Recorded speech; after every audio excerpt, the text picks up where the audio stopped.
It's time for Branding Business, the only show that brings branding experts and corporate executives together to explore how branding your business can improve both your top-line growth and bottom-line performance. Brought to you by RiechesBaird. And now here's your host. Welcome to Branding Business with RiechesBaird. I'm Ryan Rieches, and today's show will cover branding a division of a multi-billion-dollar publicly traded company. Today's guest is Larry Levine, Vice President of Sales and Marketing at Teledyne Controls, the leading provider of wireless data connectivity for the global aircraft industry. Prior to coming to Teledyne Controls, Larry had a number of executive roles at Boeing and has had a prestigious 35-year career in the global aviation industry. So to set the stage for this interview, RiechesBaird had the opportunity of working with Larry and Teledyne Controls leadership team to define the new brand promise for this growing division of Teledyne Technologies, publicly traded company in the New York Stock Exchange. After the brand positioning was completed, we then helped launch the brand internally and externally, just recently at the Paris Air Show, the industry's most prestigious event. So I'd like to welcome Larry Levine. Welcome to Branding Business. Hi, Ryan. Thank you very much. It's great to be here. Well, Larry, I think you've listened to some of our past shows. So as you know, the purpose of these shows is to give listeners an inside perspective of how corporate executives view the topic of corporate branding. And so hopefully you can provide some takeaways that they can use in their own business. So let's use that as a backdrop as you share your experiences. So let's start with Boeing. In your various executive roles there, working with customers, how did you view the topic of corporate branding? In the industry, everybody knows Boeing, so it wasn't brand awareness that may have been a challenge, but I'd like to get your perspective of how brand is perceived at Boeing. Right. Thanks, Ryan. Sure, the branding at Boeing is very, very important. People would always say if you had to create from scratch, what would the Boeing brand, what would that name really represent, or what would that investment be? And it would be in the billions and billions of dollars to really create that Boeing brand as it exists today. So the Boeing brand really is all about creating customer preference. And creating customer preference is having that identity in terms of how can people really relate and really understand and accept the value proposition of that company. So with Boeing or any other major aerospace company, it's all about how you communicate that value proposition. So one of the key takeaways, as you had requested, is really when we look at Boeing or, as I said, any major company, it's how you really create that value proposition and how you communicate that value proposition. Perfect.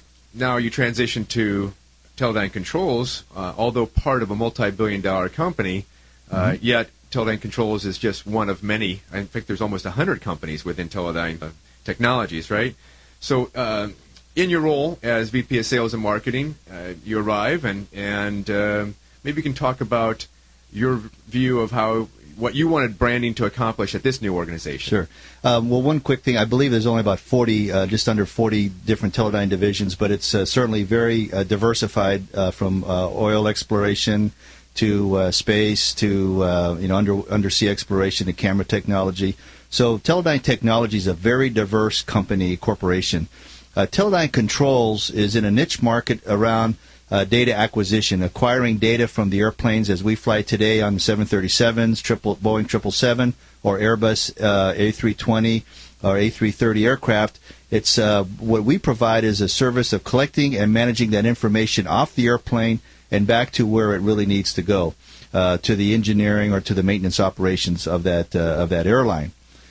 So what we, in terms of the branding perspective, what really want to do is how we really communicate the value that Teledyne Controls provides not only to Teledyne Technologies, to its customers, and to its stakeholders. You went through the process of looking at a number of different brand strategy firms. Right. And what really appealed to you, or during that process, what were you looking for in a partner? Well, one of the key parts of elements that I was looking in a partnership is really how does that communication part work? How does that company, the people when we were going through the process, really understand what we're trying to provide? And I really thought, Ryan, your team really understood what our message was and how we really wanted to communicate that message. The second element is really about the relationships. Really, I was really looking at how is this relationship going to transform? How's it going to really develop? And is there the synergies there that really can that we could really relate to and execute with in this partnership role. So that was really key for me.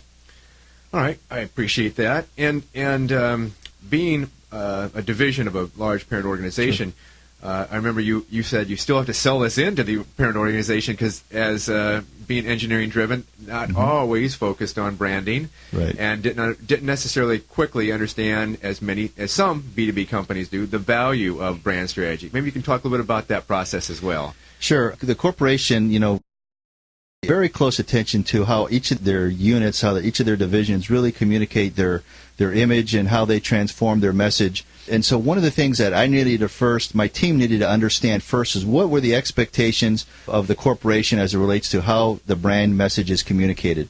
Now, first, you have to really take into account what are the key guidelines that the corporation provides. They may have certain logos, certain symbols, certain phrases that must be adhered to. So we really need to understand what the guidelines were at first.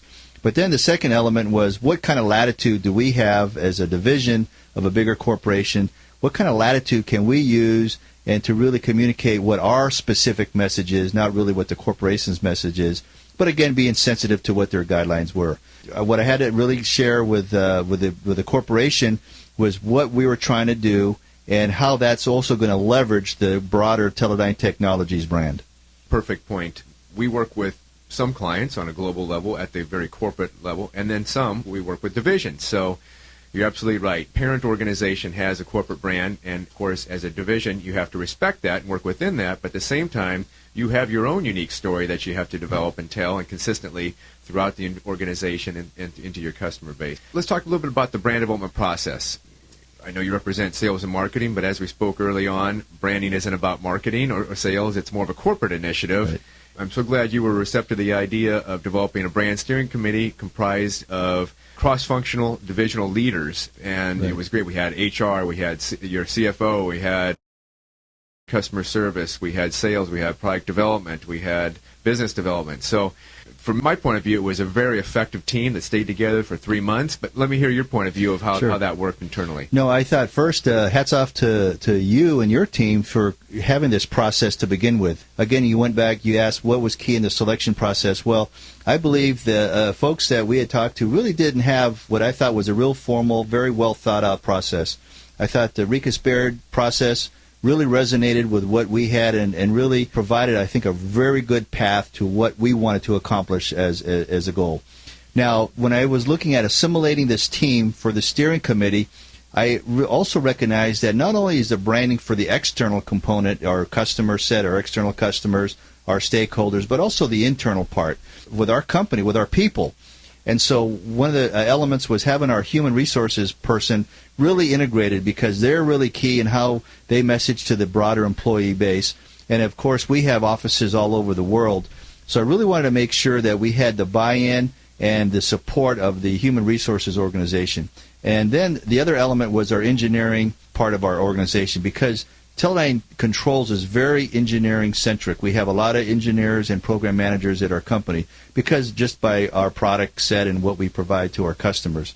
So I really wanted to make sure that they have a stake into what we were trying to do because obviously they know how they want to communicate from the technical side of the business, and I understand what we want to communicate from the marketing and sales side of the business. So I really wanted to find a very in-sync, cohesive message that we can provide to our internal and our external customers. You're absolutely right. This team worked together, I have to say, as in most cases. Not everybody agrees. Right. And yet, what I really enjoyed about your team was that we stayed with it, and we had a lot of good debates. We had a lot of good discussion because everybody brought their own unique point of view, and that only made the process better and made the outcome better because then we knew it could work across the company and not just from a marketing or sales perspective. Building upon that, we typically build a brand from within. In other words, we look at your strengths, your perceptions about the organization, where you want to take the organization, and build out a brand promise that's believable, defendable, and relevant. As you know, the process involved interviewing your customers, interviewing key executives, doing a survey across the board to all the employees, and we always find unique insights. Many times very complementary, sometimes not so much. Maybe you can describe how you viewed that process and even how your senior executive team looked at the insights that we shared both complementary as well as others that offered room for improvement. Sure. Well, I think you hit the nail on the head. Having that process, you've got to have a really well thought out, established process, because that's really going to dictate how you communicate to your customers. So if you break it down into a couple of key components, first our external customers. I think having a common set of well thought out questions, having somebody independent of the company to facilitate and ask those questions, I think really provides the customer more of a unbiased, very honest perspective of how they think of, in this case, Teledyne Controls, versus having somebody from Teledyne or other entities solicit internally questionnaires. I think is really key to have the external opponent really lead that process. I believe that the other insight and key takeaway was from the internal component, our internal, I'll say our employees, having the feedback through the questionnaires, because that really provided a lot of valuable insight to the leadership team in terms of what's on people's minds. What do they see themselves play in the overall role? Where do they see the company going? What are their expectations for themselves as well as for the company? So really it provided a lot of valuable insight in terms of how we can measure ourselves, how we can measure ourselves against our customers and what they think of us versus what we may have had in terms of our own thoughts of how our customers perceive Teledyne Controls. The other key element, too, that I think is important, worth mentioning here, is we are an international global company, and you have different cultures.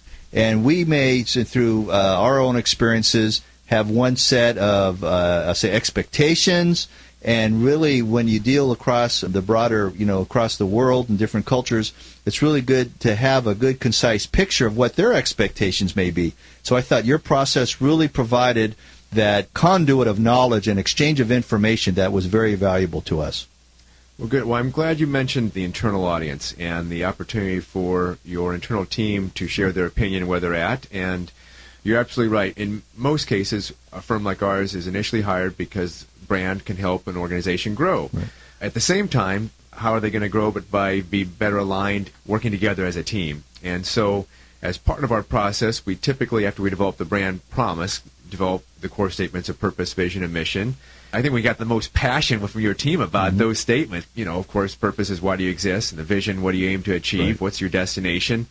I mean, it was pretty exciting going through that process and really being able to anticipate where Teledyne Controls could be in 10 years. Then to share that not only with the CEO and get his perspective, and he, of course, added quite a bit to it and helped improve it. Now we're in the process of rolling that out to your employees right now. So maybe you can talk a little bit about that process, Sure. CEO's perspective, and then how you're using that internally. Right, absolutely. So a couple of things come to mind. What was really apparent is that in our organization, now we're a company of about 450 employees. As I mentioned, we have offices all over the world. But what was very apparent was how everyone had different ideas of what our mission and our vision really were. That was another area that I really felt compelled to provide some more synergies, some more, getting things a little bit more in sync. And so part of our branding, as we talked about, being both external and internal. So I thought that was a really key element there. So I really believe that part of this mission and vision is key in how we work, how we transmit to our customers, how we interface with our internal and external customers. So it's very easy to go through an exercise such as this, what we've done with your team, and then people go back to business as usual. So I had to think to myself, what can we do to change the thought process, to change the mindset so it's not business as usual? We made a major investment with RiechesBaird, and we want to make sure that we can leverage that to expand our company. So one of the key things is, it may seem small, but I think it's really starting to take hold, is in our badges. We wanted to have a separate reminder of our mission, vision, and what our core identity really is. What's our credo? What is we work to strive every day, 365 days a year, because our customers need support and service 365 days a year, being the airlines. So again, we did things just to have on our badges, something that everyone could look at every day that reminds them of what our mission and vision really is.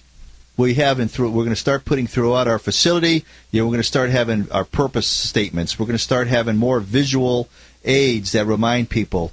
The way we do our presentations, the way we just orchestrate our day-to-day business, is all going to be dictated and driven by what we really have as this identity. It'd be a constant reminder that we live this every day. Yeah, we call it operationalizing the brand. Right. You now have a new promise, and we're trying to communicate that to the customer.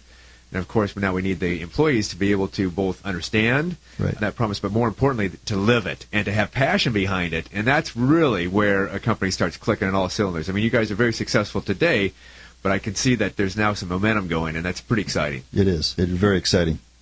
Well, as you're rolling this out, the world doesn't stop. The business doesn't stop. We had a deadline where we had to prepare for the Paris Air Show. Right. Rather than let me tell the story, you tell the story about all the work that needed to be done to prepare for that show and the commitment, the chalet, the press, and so forth. Maybe you can share with our listeners. Well, you're right. The Paris Air Show is really the aerospace, commercial, and really defense side of the business. It's really it's the Oscars, if you will, of the industry. It is the premier event that all the manufacturers, whether it be a small company, a very large company, really have your chance to share, display what you make, how you support the customers, what you really have to offer in the aerospace industry. It's every other year. The aerospace industry has gone through some cycles, but right now things are slowly getting back on the uptick.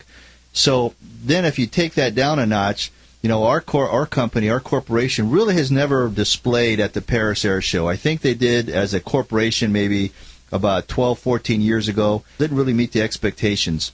So then I really looked at what can we do to make this successful. So one of the areas was at the Paris Air Show, I wanted to really launch a brand, a new message that our new customer set can really identify with and really get that emotional attachment to Teledyne Controls. I think part of the area, and I think you mentioned this in one of our discussions, was getting that emotion, getting people to really relate emotionally to your company. And so that was one of the key areas. So what we looked at was how we designed our chalet. When a customer walks into our chalet, how are they going to feel? And really wanted that sense of excitement, that they really be excited to be there. And what we did was we looked at how we're going to roll out our chalet, our branding, our messaging, and tie it all together. And that's what we did. And I think that was really kind of the key ingredients to making the Paris Air Show very successful for us. We had many customers come in, and everyone was very excited and had that buzz, if you will, about what Teledyne was doing. And we actually, as a result of what we did at the air show, we were able to close a huge deal with Ryanair, one of the largest airlines in the world. They're a premier supplier of data acquisition products and services. Again, it's how you lay it, how you plan, and how you message your company was really key for us. Well, good. Thank you. I think it was a major commitment, as you were mentioning, from expense, time, and I'm sure the parent company was looking at you very closely. Yes. So, at the same time, you took a very aggressive approach in the sense of continuity and consistency from the chalet, the look, the feel, the advertising, the public relations. As you mentioned, you have a global client base, and I love your vision statement. The Teledyne Controls will be on every major commercial airline in the world. Right. That's a pretty aggressive vision, and I know you'll hit it. Pretty exciting. Maybe you can just talk a little bit about, okay, where do we go from here? You have other air shows coming up in Russia and doing business all over the world, and, of course, PR and marketing and sales. Maybe you can just talk a little bit about international communications and how you're going to make that happen. Right. So the key point here is we created the buzz in the marketplace at the air show, at the Paris Air Show. So now what we want to do is build upon that and get to the next level. And to grow a company, to really create that customer preference, you've always got to have that forward-looking thought process around how you're going to message at each of these shows, what kind of customers, what are their expectations? So what we're doing now is we're aligning what the show you mentioned in Russia. We've got some shows that are becoming in more of the in-flight entertainment side of our business that we're looking at maybe pursuing, and some other avionic trade shows, both commercial and in the government side. So we're really looking at each of those and taking what we've done from Paris and building upon that. But one of the key ingredients, what we learned from Paris and what we want to continue to learn and grow upon, is how we message and what we are exactly messaging to make sure that resonates with a customer set. So really looking at being on every airplane, every commercial aircraft. Will we get there? Maybe, maybe not. But the key part is that journey of how you get there. And it's creating that journey, creating that path forward. And I think what we're doing now is we're looking at each of these shows, tying in that messaging, building upon what we learned from the last show, and really providing, again, that emotional attachment to Teledyne Controls. Well, I know you're in the middle of just rolling this brand out, both internally and externally, and it doesn't happen overnight. It's a process, and we're together going on the process of bringing that brand to life internally and operationalizing the brand, and then also switching everything over from the old look and feel to this new look. So yeah, it doesn't happen overnight, but it is a process, and one that's the continuity and consistency is so important to increase that clarity of what the new brand promise is.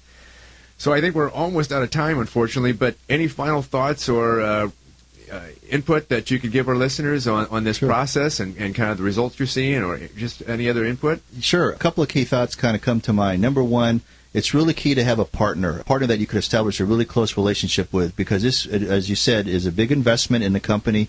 Not only be the dollar part, but the time, the resources, all those key elements. So key advice is to really make sure you've got a partner, and I believe RiechesBaird provides a great partnership for companies in any industry. I think the next part is really get the corporate and your leadership commitment right up front, because once you understand what their expectations are and having that commitment, that allows you the path, a great path moving forward, and it gives you, how you want to create that identity to your customers. And then the third part is be open-minded. Don't be afraid to hear the bad. We always know what the good is, but don't be afraid to hear the bad, because that's what is going to make you better as a company moving forward in the future. Good advice, Larry. Well, hey, thanks for being a guest on Brand New Business. If our listeners have any questions of you, how would they be best to reach you? Probably the best way to reach me is through email, and it's very simple. It's Levine, Levine, Levine at Teledyne.com. I'm always pretty responsive, so please send me any questions that you may have. I'd be certainly happy to respond and give you a very candid perspective. Perfect. Larry, thank you so much. Thank you, Ryan. Well, that concludes our show for today. This is Ryan Rieches, and you've been listening to another edition of Brand New Business with RiechesBaird. If you'd like to listen to past shows or read our blog series, visit brandingbusiness.com. Please share your comments, as we can all benefit from the discussion and varying viewpoints. Thanks for listening, and stay focused on your brand promise.